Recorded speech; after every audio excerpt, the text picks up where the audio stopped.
Good afternoon बच्चों। जैसा कि हमने कहा था कि आज जो है हम आपको अभी ट्रांसफॉर्मेशन के बारे में बता रहे थे। अब आज हम एक दो न्यूमेरिकल लेंगे और ट्रांसफॉर्मेशन का जितना आसान शब्दों में कहें उतने आसान शब्दों में आपका कॉन्सेप्ट क्लियर कर देंगे। कोई हड़बड़ाने की ज़रूरत नहीं है, एक सिंपल हम ले रहे हैं। सबसे पहले हम आपको बता रहे हैं कि अगर एक हमने मैट्रिक्स के थ्रू आपको बता दिया था, अब देखिए अगर न्यूमेरिकल अगर आपके पास आता है तो न्यूमेरिकल को कैसे सॉल्व करते हैं। मान लो एक पॉइंट है, ए पॉइंट 1, 3, 5 आपसे कह रहा है फाइंड आउट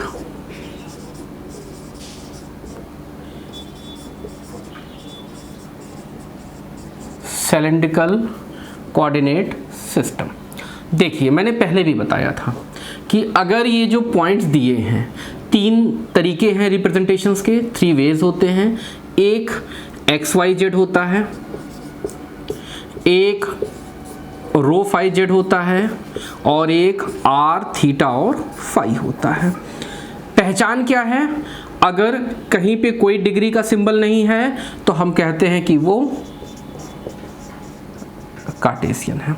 हमने कहा कि सिर्फ बीच वाले सेक्शन पे एक डिग्री दिया हुआ है तो हम कहेंगे वो सिलेंड्रिकल है। हमने कहा कि अगर बीच में और लास्ट वन पे अगर डिग्री का सिंबल दिया हुआ है तो वो स्फेरिकल है। सबसे पहले होता है बेटा कि आपको पहचान होना चाहिए कि जो कोऑर्डिनेट सिस्टम दिया हुआ है वो कोऑर्डिनेट सिस्टम किस चीज का है। तो मान के चलिए कि आपको अगर हम एक सेकेंड मान के चलिए कि आपको हमने जो सिस्टम दे रखा है वो 1, 3, 5 दिया हुआ है, तो न्यूमेरिकल को देख के ही पता चल जा रहा है कि ये जो पॉइंट है ये इन तीनों में किस में आ रहा है। हमने देखा कि सर अगर ये 1, 3, 5 है तो ये पहले वाले को जस्टिफाई कर रहा है, तो हमने तुरंत जान गए कि ये जो है कार्टेशियन कोऑर्डिनेट सिस्टम है।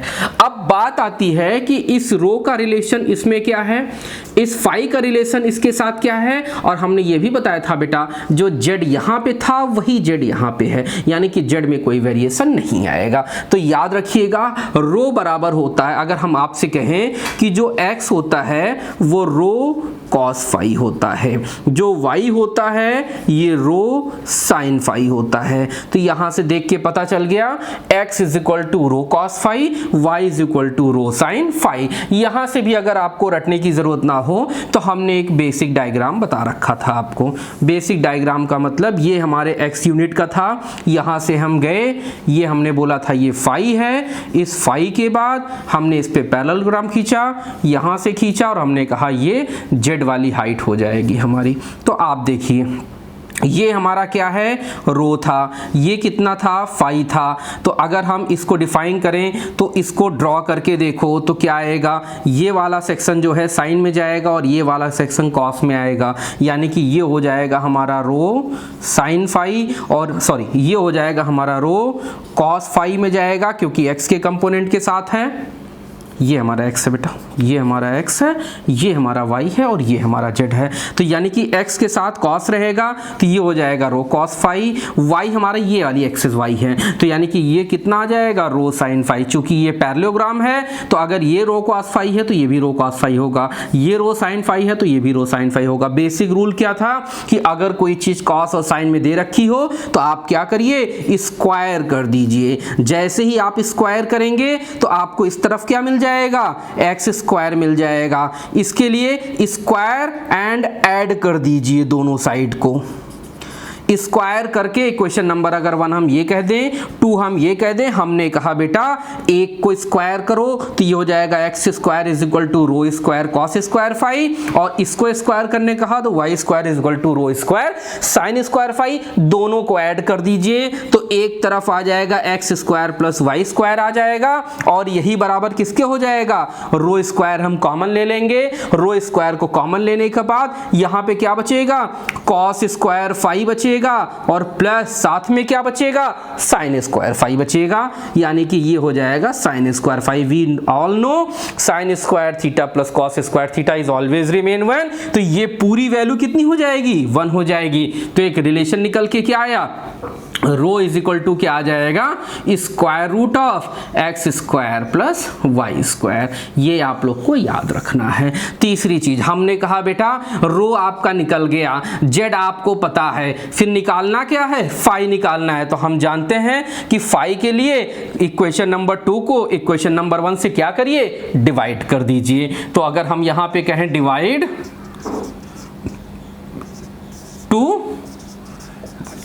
2 को 1 से क्या करिए, डिवाइड कर दीजिए, तो ये आ जाएगा tan phi sine rho sine phi upon rho cos phi. तो कितना हो जाएगा, रो से रो कैंसिल आउट हो जाएगा, बचेगा क्या, tan फाई बचेगा, और इस तरफ क्या बचेगा, y अपॉन एक्स बचेगा। अगर ये tan फाई है और is equal to y upon x है तो हम यहां से कैलकुलेट कर लेंगे, कितना आ जाएगा बेटा, tan inverse y upon x आ जाएगा।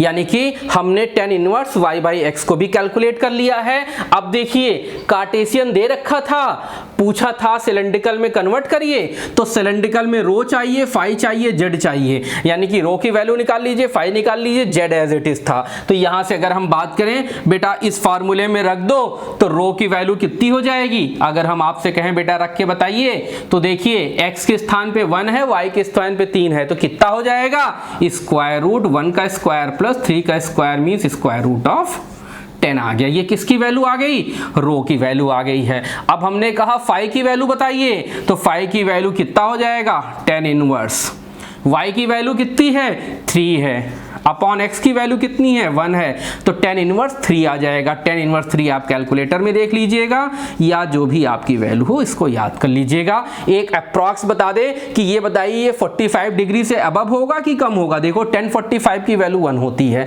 यानी कि tan इनवर्स 3 है तो 100% 45 से ज्यादा होगा। तो एक राउंड फिगर में जो आपको ऑप्शन दिया रहेगा आप ऑप्शन के हिसाब से इसको सेट कर लीजिएगा।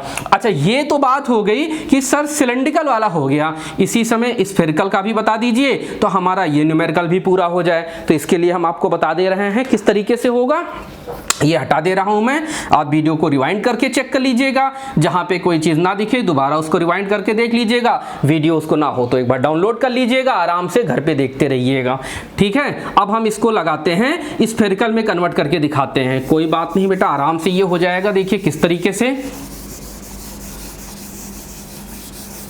आपको क्या करना है, स्फेरिकल के केस में आपको 3 पैरामीटर चाहिए होते हैं, एक की जरूरत होती है आर, एक होता है थीटा और एक होता है फाई। अगर हम आपसे कहें कि फाई तो वही फाई है जो सिलेंड्रिकल में था, तो अब बात कहां पे आके फंसी, अब बात फंसी आके कि सर फाई तो आपने निकाल दिया था, tan इनवर्स 3/1 निकला था, बस आर और थीटा का बता दीजिए, आर और थीटा आपको पता चल जाएगा तो ये न्यूमेरिकल कंप्लीट हो जाएगा। तो आर का रिलेशन देख लीजिए क्या होता है, आर होता है हमारा, अगर आर को हम टर्म्स में करें तो देखो आर किस में जा रहा है, आर होता है हमारा इसका रिजल्टेंट है हमारा, यानी कि square root of rho square plus z square. होता कहां से है, अगर हम रो की बात करें तो r square plus z square equal to होता है, sorry rho square plus z square equal to होता है स्क्वायर रूट ऑफ आर की वैल्यू होती है, यानी कि यहां से रो स्क्वायर की वैल्यू कितनी है, x square plus y square. इस वैल्यू को पुट कर दीजिए तो आर इज इक्वल टू आ जाएगा square root of x square plus y square plus z square हो जाएगा। अगर हम कहें कि इसको ब्रेक करके बताइए ये कहां से आया होगा, तो यहीं से आप इसको चेक कर लीजिए, आर रो की value r sine theta, z की equal to r cos theta, square करिए ऐड करिए और आपका आंसर आ जाएगा। तो एक रिलेशन निकल के आता है z is equal to r cos theta और रो इज इक्वल टू होता है आर साइन थीटा। हमने बताया था ये थीटा वाले रिलेशन कौन से थे बेटा, ये वाला डायग्राम याद रखना है आपको। ये डायग्राम अगर आप याद रखेंगे, देखिए यहाँ से पहले रो में बढ़िए, हम रो में बढ़ गए, यहाँ से फाई मूव कर जाइए, तो ये देखिए हम फाई मूव कर गए। यहाँ से फाई मूव करने के बाद आप ऊपर कहाँ जाइए, जेड में जाइए, ये हम जेड की तरफ चले गए। जो भी ये पॉइंट था, इस पॉइंट से ये जो जेड की हाइट होगी यही जेड की हाइट होगी, और यहाँ से ये जो था इसी के पैरेलल एक लाइन खींच दीजिए, ये एग्जैक्ट इसके पैरेलल दिखेगा। तो हम कहेंगे कि इस जो पॉइंट पे हम कटे हैं, ये पॉइंट है हमारा आर थीटा और फाई का पॉइंट था हमारा। अब इसी पॉइंट को इससे मिला दीजिए, तो ये हमारी वैल्यू निकल के आती है आर की। हमने कहा बेटा ये जेड था, ये रो था, ये फाई था, ये एक्स है, ये वाई है, ये तो जेड हमारा था ही। तो हमने कहा ये जो एंगल मूव करता है इसको कहते हैं थीटा होता है हमारा। ये जो थीटा निकल के आया है, अगर हम इसको रिजॉल्व करके देखें तो z इक्वल टू क्या निकल के आता है, r cos थीटा निकल के आता है। और यही वैल्यू हमारी हो जाती है रो साइन की और रो कॉस के हिसाब से चलती है। तो आप यहां से कैलकुलेट कर लीजिए, z is equal to r cos theta, rho is equal to r sin theta, इस इक्वेशन नंबर 1 और इक्वेशन नंबर 2।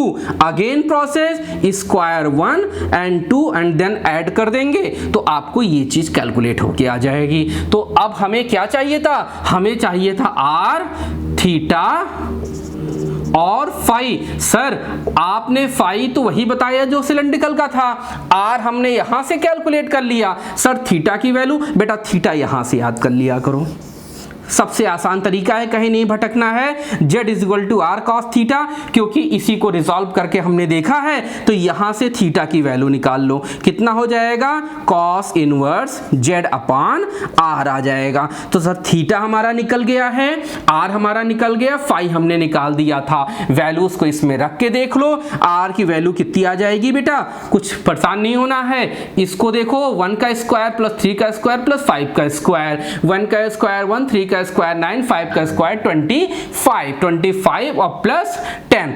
35 आ गया हमारा। ये किसकी वैल्यू निकल के आई है, आर की वैल्यू निकल के आई है। अब हमने आपसे कहा बेटा थीटा भी बता दो, तो थीटा की वैल्यू देख लीजिए, कॉस इनवर्स। कॉस इनवर्स के बाद किसकी वैल्यू आई है, जेड अपान आर की वैल्यू है। जेड कितना है बेटा, 5 था, आर कितना आया है, स्क्वायर रूट ऑफ 35 आया है। इसको कैलकुलेटर में सॉल्व करके देख लेना, आपका ये आंसर भी कंप्लीट हो जाएगा। मुझे लगता है इस तरीके से आपको जो भी न्यूमेरिकल दिया होगा आप उसको बहुत ही आसान तरीके से लगा सकते हो। अब देखो क्या करना है, अगर मान लो कि सर ये न्यूमेरिकल कुछ इस तरीके की ना देके पॉइंट कुछ इस तरीके से दे दे,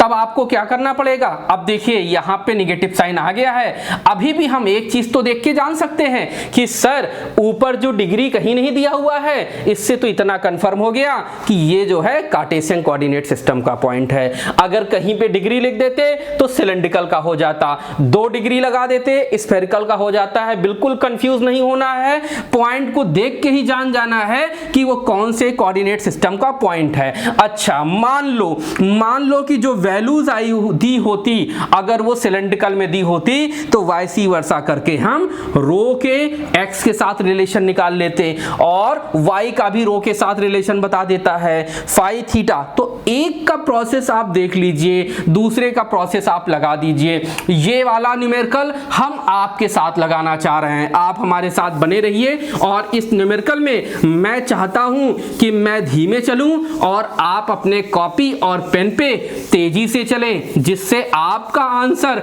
मेरे लगाने से पहले ही आ जाए।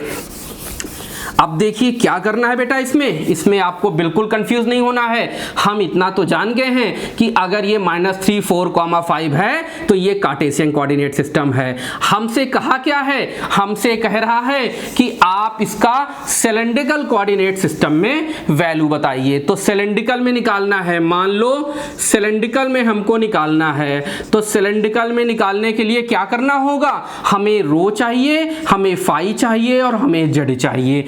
दो चीज तो क्लियर हो गई कि जो 5 यहां है वही यहां पे होगा, क्योंकि z दोनों में क्या होता है, सेम होता है। अब आपको क्या करना है, रो और 5 पे चला जाना है। हम जानते हैं कि रो की वैल्यू कितनी होती है, square root x square plus y square होता है। अब आप वैल्यूज को रख दीजिए, x के स्थान पे क्या रखेंगे, -3 रखेंगे, तो -3 का होल स्क्वायर प्लस y के स्थान पे क्या रखेंगे, 4 रखेंगे, तो 4 का होल स्क्वायर। आंसर कितना आ गया, 3 3 9 आ गया, 4 4 16 आ गया। ऐड करेंगे तो स्क्वायर रूट ऑफ 5 आ जाएगा। 5 में कितना आ जाएगा, +-5, जो कि रेडियस निगेटिव नहीं होता है, इसलिए आंसर क्या हो जाएगा, 5 हो जाएगा। हमारा क्लियर है पॉइंट्स। अब देखिए हमारा ये रो कितना आ गया, 5 आ गया। सर ये भी वैल्यू क्लियर हो गई, ये भी क्लियर हो गई, बस एक बार फाई की वैल्यू बता दीजिए। फाई इज इक्वल टू क्या हो जाएगा बेटा, tan इनवर्स। tan इनवर्स क्या होता है, y/x। अब यहां पे देखना है कि जो x दिया हुआ है वो -3 है, यहां से माइनस का खेल शुरू होता है।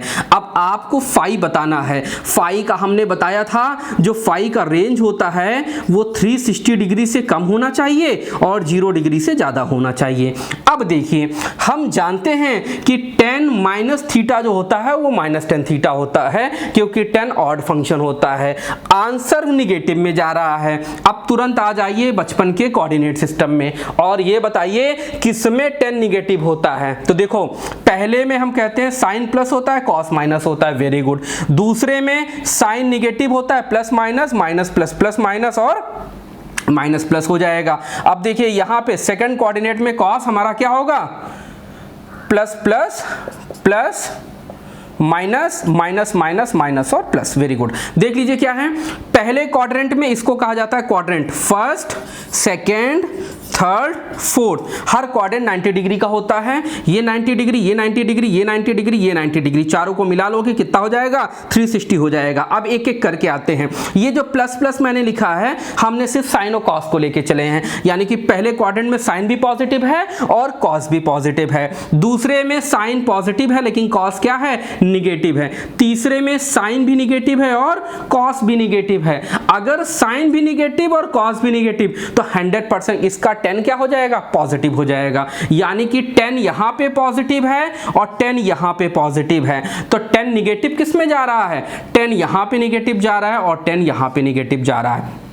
अब देखिए ये क्या कह रहा है, मान लेते अगर ये x होता और ये y होता कोऑर्डिनेट सिस्टम में, तो कह रहा है y/x, यानी कि y पॉजिटिव में ले रहा है 4 यूनिट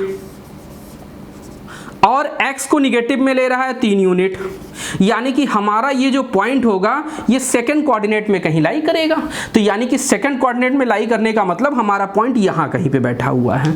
यहाँ पे क्या बैठा है, यहाँ पे बैठा है -3,4, और ये हमने पॉजिटिव एक्स एक्सिस को डिफाइन किया था। और हमने ये भी बोला था कि बेटा जो फाई होगा, इस पॉइंट को इससे मिलाइए, फाई हमेशा क्या होगा, पॉजिटिव एक्स एक्सिस से एंटी क्लॉकवाइज डायरेक्शन में मूव कर जाइए। तो पॉजिटिव एक्स से एंटी क्लॉकवाइज मूव करिए, दैट इज कॉल्ड फाई हमारा। अब यहां से तो डायग्राम देख के ही पता चल रहा है कि अगर ये फाई है और ये सेकंड कोऑर्डिनेट में है, तो जो फाई की वैल्यू आएगी वो कहीं ना कहीं 90 डिग्री से ज्यादा आएगी। तो 90 डिग्री से ज्यादा आने का मतलब क्या है, आप tan इनवर्स 4/-3 करके देखिए, जो भी आंसर आएगा वो मान के चलिएगा 90 डिग्री से ज्यादा होगा। 90 डिग्री से ज्यादा वाले पे टिक कर दीजिएगा। एग्जैक्ट कैलकुलेटर हो आपके पास तो सॉल्व करके इसको देख लीजिएगा। अगर इसको इस डायरेक्शन में लिखाना है तो इसको 180 माइनस करके लिखिएगा, तब इस तरफ से लिखिएगा। अगर पॉजिटिव एक्स से लिखिएगा तो इस तरफ जाइएगा और ये वाला एंगल मेजर करेंगे तो 180 से इसको माइनस कर दीजिएगा तो रिमेनिंग एंगल आ जाएगा। तो याद रखिएगा, अगर पॉइंट इस तरीके से दिया हो तो उसको निकालते समय बहुत ही सावधानी की जरूरत है, ठीक है ना। तो इस तरीके के न्यूमेरिकल भी आपके पास आते हैं। आप कोशिश करिएगा कि जितने भी न्यूमेरिकल इस तरीके से आए, कोऑर्डिनेट सिस्टम का पूरा ख्याल रखिएगा। अब इसके नेक्स्ट वीडियोस में हम आपको एक दूसरे न्यूमेरिकल के साथ कॉन्सेप्ट को क्लियर करेंगे। Thank you class.